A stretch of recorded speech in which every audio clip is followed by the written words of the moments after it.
அனைவருக்கும் வணக்கம். மார்க்கான முறை நான் இன்வைட் பண்ணி யாராவது நீங்கள் வந்து கொஞ்சம் பேசணும் அப்படின்னும் போது நான் சொன்னேன், நான் ஒரு பொதுவெளி எழுத்தாளர்னா நான் எப்படி பேசுகிறது அப்படின்னு சொல்லி. இல்லை ரடு நீங்கள் வாங்க பேசுங்க அப்படின்னாரு. ஸோ அவருக்கு மிக்க நன்றி. நான் கொஞ்சம் ஷார்ட்டாக சொல்லி முடிச்சிடுறேன். வாசிப்பு இப்போ இல்லை நம்மகிட்ட, அது எல்லாரும் நான் ஒற்றுக்கொள்ள வேண்டிய ஒரு விஷயம். நேற்று பொங்கல் பண்டிகை, அதாவது நேற்று நாங்கள் பட்டிமன்றம் ஒன்று நடத்தினோம். பொங்கல் பண்டிகை கொண்டாடுவது சரியா தவறா அப்படின்னு சொல்லி இன்னும் கொஞ்ச நாள்ல, வருங்காலத்துல வாசிப்பது சரியா தவறா அப்படின்னு ஒரு டாபிக்ல நாங்க பேச வேண்டிய கூட வரலாம். அது இன்னும் கொஞ்ச நாள்ல வரும். ஸோ வாசிப்பு பழக்கம் வாழ்க்கையில ஒரு பயனுள்ள ரொம்ப முக்கியமான ஒரு விஷயம். வாசிப்பு பழக்கம் மன அழுத்தத்தை குறைக்கும். அது ரொம்ப முக்கியம். ஏன்னா இப்ப எல்லாம் நாங்கள் ஸ்ட்ரெஸ்ல தான் இருக்கிறோம். அது நாம் தேடுதலை அதிகமாக்கும். ஏன்னா பைபிள்லேயே சொல்லியிருக்காங்க, தேடுங்கள் நீங்கள் கண்டடைவீர்கள் அப்படின்னு. நம்ம தான் தேடுறதே இல்லையே. யாரும் கோச்சிக்க வேணாம், நம்ம ஃப்ரீயா பேசுவோம். நம்ம தான் தேடுறதே இல்லை. என்ன அப்படின்னா எல்லாமே இப்ப நம்ம கையில ஈஸியா கிடைச்சிருது. எஸ் ராமகிருஷ்ணன் தெரியும் நினைக்கிறேன். எத்தனை பேருக்கு தெரியும் S Ramakrishnan? Super. S Ramakrishnan ஒரு பெரிய எழுத்தாளர். அவர் ஒரு தமிழ்நாடு எழுத்தாளர். ஸோ அவர் அவரோட ஒரு இது ஒன்று பார்த்தேன். அவர் சொல்றாரு, அந்த நேரம் அதாவது ஒரு 15 இயர்ஸ்க்கு முன்னாடி ஒரு புக் ஒன்று வாங்குறதுக்கு அவர் டெல்லிக்கு பயணம் பண்ணாராம். ஸோ அந்த புக் டெல்லியில இல்லை, மறுபடியும் அவர் பீடாருக்கு ஸோ மறுபடியும் அவர் தமிழ்நாட்டுக்கு ஒரு கடையில தான் அவர் வாங்கினாராம். ஒரு புத்தகம் வாங்குறதுக்கு இவ்வளவு பெரியது ஒரு பயணம் பண்ணது ஒரு எழுத்தாளர். அவர் சொல்றாரு, இப்ப தேடுதலே இல்லை தானே நம்ம கிட்ட. உண்மை தானே? பைபிள்ல சொன்ன மாதிரி நம்ம தேடுறதே இல்லை. ஏன்னா எல்லாமே நம்ம செல்போன்லயே கிடைக்குது. ஸோ அது ஈஸியா இருந்தாலும் நம்ம அந்த வழியிலே தான் போறோம். ஸோ அதனால சில பேர், நான் சொல்லலை, சில பேர் சோம்பேறி ஆகிறாங்க. அது ஒரு பெரிய ஒரு குற்றமான ஒரு விடயம். அடுத்தது ஒருத்தரை பத்தி நான் உங்களுக்கு சொல்றேன். ஒருத்தர் இருந்தாரு, அவர் ரொம்ப ட்ரிங்க் அடிக்ட் ஆயிட்டாரு. இது நடந்தது ஒரு 5 இயர்ஸ்க்கு முன்னாடி. ரொம்ப குடிப்பழக்கத்துக்கு அடிமையாயிட்டாரு. அவர் அடிமையாய் என்ன பண்ணாரு, அவரை வீட்டை விட்டு எல்லாம் வெளியே அனுப்பிட்டாங்க. அவர் செய்யக்கூடாத வேலைகள் கூட, அவர் ஒரு ஆக்சுவலா பி சிவில் இன்ஜினியர் கேட்ச்மேன். ஸோ அதாவது ட்ரிங்க் அடிக்ட் ஆயிட்டாரு. உடனே அவங்க அவரை வீட்டை விட்டு வெளியே அனுப்பிட்டாங்க. அவருக்கு என்ன செய்யறதுன்னே ஒன்றும் தெரியல. இது நடந்தது ஒரு 5 இயர்ஸ்க்கு முன்னாடி. அப்ப அவர் என்ன பண்றாரு, பைபிளை எடுக்கிறாரு. அதாவது அவர் ஒரு புத்தரை வாசிப்பாங்க. ஸோ அவர் பைபிள் எடுக்கிறாரு. அதாவது ஒருத்தர் சொல்றாரு, பைபிள் வாசிங்க தம்பி, ஏதாவது ஒரு நல்லது நடக்கும் அப்படின்னு. ஸோ அதே மாதிரி அவரும் பைபிள் எடுக்கிறாரு. அவருக்கு முதல் வார்த்தை தேடுங்கள் நீங்கள் கண்டடைவீர்கள் அப்படின்னு சொல்லி. அவருக்கு என்னடா தேடுங்கள் நீங்கள் கண்டடைவீர்கள் அப்படின்றது ஒரு வார்த்தை இருக்கு. சரி தேடிதான் பார்ப்போமே அப்படின்னு சொல்லி தேடுறாரு. அவர் தேடுதல்ல 7 தலைமுறைகள், அலெக்சேலி எழுதின 7 தலைமுறைகள்னு சொல்லி ஒரு புத்தகம் உண்டு. அவர் கண்ணுக்கு மாட்டுது. அந்த புத்தகம் அமெரிக்கர்கள் கருப்பர்களை அடிமையா வச்சிருந்த ஒரு புத்தகம். இங்க எத்தனை பேர் அந்த கதையை வாசிச்சிருக்கீங்க? யார் யாருக்கு தெரியும் அமெரிக்கர்கள் கருப்பர்களை அடிமையா வச்சிருந்த கதை? யாருக்காவது தெரியுமா? இங்க நன்றி. ஓகே. அப்ப நாங்க படுறதெல்லாம் இப்ப கஷ்டமே இல்லை. இப்ப நாங்க பைபிள் வாசிக்கிறதே இல்லை தானே, அதை நான் ஒத்துக்கொள்ள வேண்டும். பைபிள் வாசிக்கிறது இல்லை. கருப்பர்கள் வெள்ளையர்கள் பண்ணையில அடிமையா வேலை செய்யும் பொழுது அவங்களுக்கு இருந்த ஒரு நம்பிக்கை என்ன தெரியுமா? காலையில இருந்து ஈவினிங் வரையும் அந்த பண்ணையில அவங்க அடிமைத்தனத்துல வேலை செய்வாங்க. அந்த ஈவினிங் முடிஞ்ச உடனே ஒரு வயசான ஆள், நல்லா வாசிக்கிற ஆள் ஒருத்தர் இருப்பாரு. எல்லா பண்ணையிலையும் அமெரிக்கால உள்ள அடிமைத்தனத்துல வேலை செய்யற அந்த அடிமைகள்ல யாராவது ஒரு ஆள் வாசிப்பு நல்லா தெரிஞ்சால் இருப்பாரு. அவர் என்ன பண்ணுவாரு, எல்லாம் வேலை செஞ்சு முடிச்சுட்டு வந்த பிறகு பைபிள் எடுத்து வாசிப்பாரு. அவங்களுக்கு இருந்த ஒரே நம்பிக்கை இயேசு கிறிஸ்து மட்டும்தான், பைபிள் தான். அந்த பைபிள் வார்த்தைகள் தான் அவங்களுக்கு ஒரு நம்பிக்கையை, அந்த நேரத்துல பெரிய நம்பிக்கையை அவங்களுக்கு கொடுத்தது. ஸோ பைபிள் அந்த நான் சொன்ன ட்ரிங்க் அடிக்ட்னு சொல்லி அவர் இந்த 7 தலைமுறைகள் புக்கை வாசிச்சு இன்னும் பைபிளை ரொம்ப டீப்பா தேட போனாரு. ஸோ பைபிளை ரொம்ப டீப்பா தேடி போய் அவர் எழுத்து பணிக்கு போய் இப்ப ஒரு நல்ல ஒரு எழுத்தாளரா இருக்காரு. உன்ன முன்னாடி பேசுறாரு. நான் தான் அது. ஸோ புத்தகம் என் வாழ்க்கையில நிறைய விஷயத்துல ரொம்பவே மாற்றி இருக்கு. நான் இப்ப நான் ஒரு வாசிப்பாளரா இருந்து தான் ஒரு எழுத்தாளரா நான் மாறினது.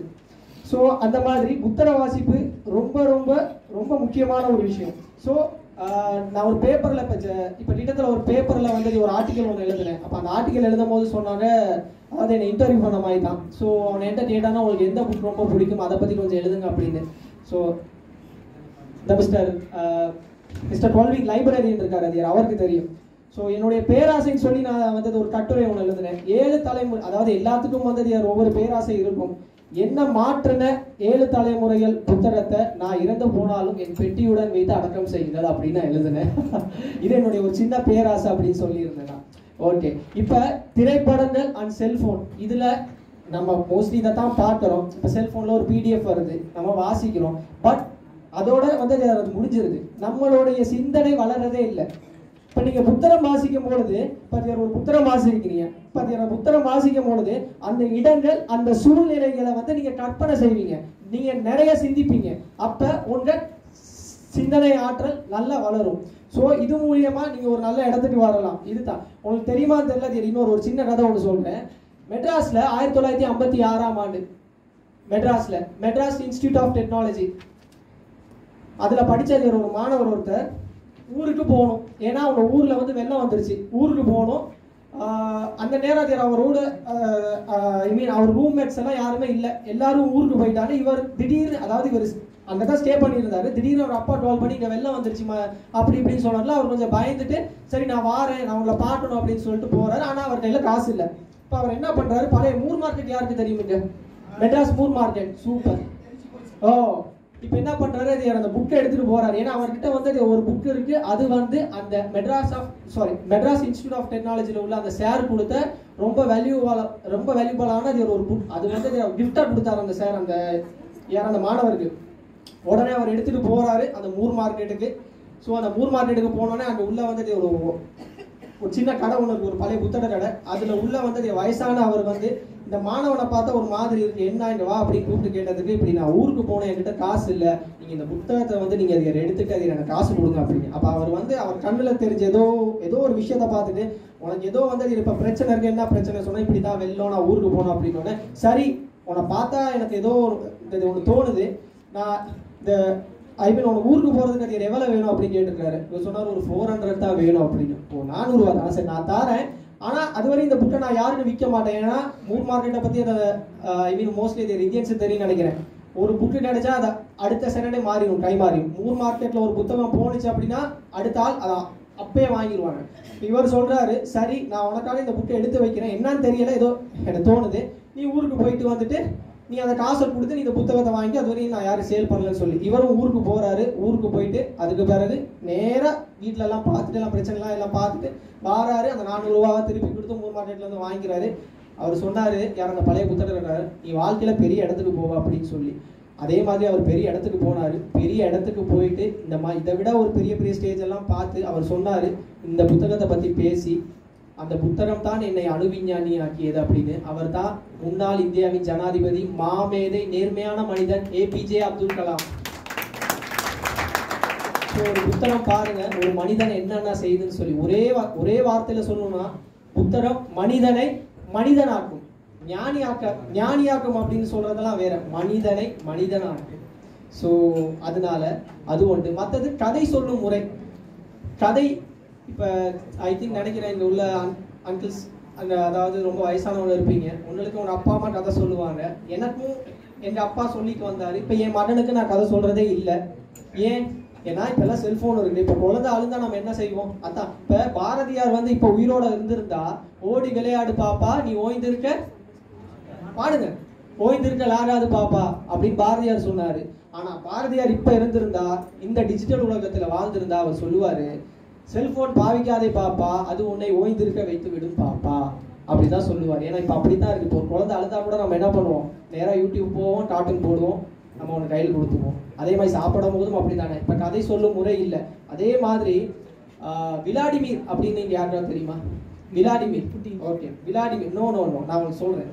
விளாடிமிர் அதாவது ரஷ்யா நாட்டில் ஒருத்தர் இருந்தார். அவங்க வீட்டில் வந்து இலக்கிய போட்டின்னு சொல்லி ஒன்று நடக்கும். இலக்கிய போட்டி அப்படின்னா என்னன்னா, இந்த வீட்டை அவங்க படிக்கிற ஒரு புக்ல இருந்து அவங்க அம்மா என்ன பண்ணுவாங்க, அடுத்த வீட் கேள்வி கேட்பாங்க. எப்படி கேள்வி கேட்பாங்க? ஏ விளாடிமிர், இப்படி ஒரு கதாபாத்திரம் வந்துச்சு, அந்த கதாபாத்திரத்தோட பேர் என்ன அப்படின்னு கேட்பாங்க. அப்ப அவர் சொல்லலை அப்படின்னா அவருக்கு அந்த நேரத்துல ஒரு சாப்பாடோ ஏதோ, அதாவது ஒரு ஸ்நாக்ஸோ இல்லாம போயிடும், டீ அந்த மாதிரி இல்லாம போயிடும், ஏதாவது ஒரு சின்ன பனிஷ்மெண்ட் கொடுப்பாங்க. அவர் என்ன பண்ணாரு, அதுக்காகவே படிச்சு நாவல்ஸ், கதைகள், மற்ற எல்லா சம்மந்தப்பட்ட எல்லா புக்ஸ் எல்லாம் வாசிச்சு தன்னை தயார்படுத்தி கொண்டாரு. அவங்க அம்மா அன்னைக்கு பண்ண அந்த ஒரு ஊக்கம் தான், அதாவது அவர் கொடுத்த அந்த ஊக்கமும் அந்த ஒரு ஒரு பணியும் தான் அவரை லெனின் என்ற மனிதனாக்கியது. லெனின், எல்லாத்தையும் லெனின் தெரியும் நினைக்கிறேன். எஸ், ரஷ்ய புரட்சியாளர் லெனின். ஸோ ஒவ்வொருவர்களோட வாழ்க்கையிலையும் புத்தரம் ஒவ்வொரு விஷயத்த பண்ணியிருக்கு. ஒவ்வொரு படமும் நடிக்க ஒப்புக்கொள்ளும் பொழுது சார்லி சாப்ளின் $100, அதாவது அவர் கிடைக்கிற அட்வான்ஸ் பணத்தில் $100 ஒரு புக்கை தான் வாங்குவார். அதே மாதிரி நிறைய விஷயங்கள் அறிஞர் அண்ணா அவர் வந்து அதை ஆப்ரேஷன் பண்ணுறதுக்கு முன்னாடி இது எல்லாத்துக்கும் தெரியும் நினைக்கிறேன். இது எல்லாத்துக்கும் தெரிஞ்ச விஷயம். உங்களுக்கு தெரியாத இன்னொரு விஷயம் ஒன்று சொல்கிறேன். ஆப்ரேஷன் பண்ணுறதுக்கு முன்னாடி நான் அந்த புக்கை வாசிச்சுட்டு தான் நான் ஆப்ரேஷன் பண்ணுவேன்னு சொல்லி அவர் ஆப்ரேஷன் டேட்டை கூட வந்து அது ஒரு நாள் தள்ளி வச்சார். அறிஞர் அண்ணா கிட்ட 6வது படிக்கும் போது அவர் கையில் அவார்டு வாங்க வந்தது ஒரு மனிதர் இங்கே இருக்கிறார். இப்போ இல்லை, இவ்வளோ நேரம் இருந்தார். யாருன்னு தெரியுமா? அது மைக்கேல் ஃபாரடே. 6வது படிக்கும் போது அது அவர் கையில் வந்து அவார்டு வாங்கின ஒரு மனிதர். ஸோ அதுதான் இப்போ நம்ம மைக்கேல் ஃபாரடே சாராக இருந்தாலும் சரி, அவங்கெல்லாம் இந்த நிலைமைக்கு வந்ததுக்கு காரணம் அந்த புத்தக வாசிப்பு தான். ஸோ தயவு செய்து நம் குழந்தைகளுக்கும் இனி வருங்காலத்திற்கும் நம் புத்தக வாசிப்பை ஊக்குவிப்போம், வாசிப்பை நேசிப்போம். நன்றி.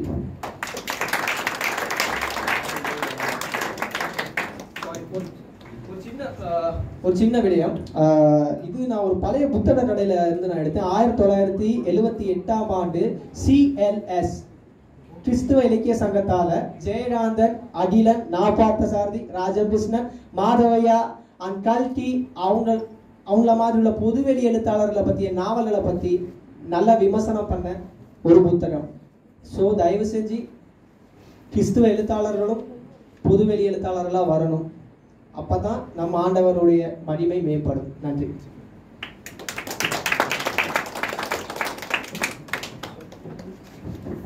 நன்றி சகோதரர் பாபு அவர்களுக்கு உங்கள் அருமையான கருத்துக்களை எங்களுடன் பகிர்ந்து கொண்டதற்காக.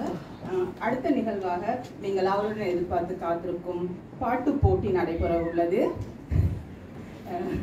அநேகர் சின்ன பிள்ளைகள் முதல் ஆர்வமாக கலந்து கொள்ள வந்திருக்கிறார்கள். உண்மையிலேயே நாங்கள் வந்து அநேக சர்ச்சஸுக்கு அறிவித்திருந்தோம். இந்த லீவு நாட்கள் காரணமாக நிறைய ஆலயங்களால் வர முடியவில்லை. 3 ஆலயங்கள் எங்கள் முன் பங்கு பெற்ற உள்ளார்கள்.